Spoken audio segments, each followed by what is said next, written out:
1932年創立アウディの前身アウトミオンはドイツを代表するデルターガン・メンダーが結成した連合体。アウディのシンボルマークフォーシェーバーリングスはこの4社です。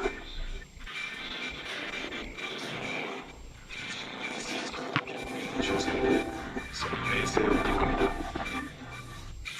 最初にした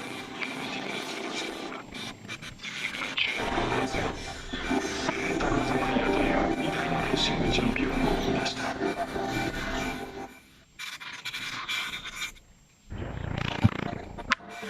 クリアリーな芸術作品853ドライバーシートの直後にエンジンを搭載したアウトミオンタイプ M。 そして1968年現代のアウディの礎となった初代アウディ100が誕生。大の画面状況でスポーティーで安定した走りを実現する WD のクワトロ。ダイナミクスを提供した3代目 WD がコンプレットなどイノベーティブな技術で世界をリードした。特にクワトロシステムは世界ラリー選手権でも活躍し、WD のブランドイメージの向上に貢献した。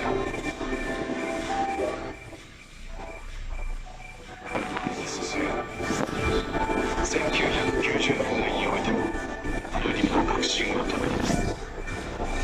1999年からルマン24時間レースに参戦。市販車に直結する技術を次々と投入。さらには TDI エンジンに含むハイブリッドシステムを搭載したレーシングカーでも勝利した。スポーツバック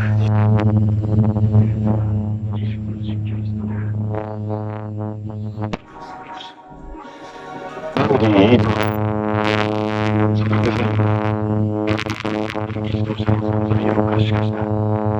発電所の未来の駆け足と新時代の電気自動車がここに誕生した。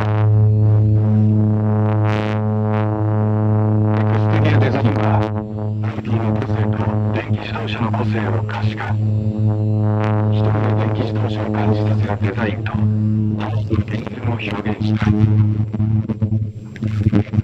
一周するシェルターラインは重心を低く見せスポーティーな印象を与える。風を巧みにコントロールしクルーズする人の力を良くする空気性能を向上させる。ライティングデザインは静粛性を可視化。静かさをデザインする。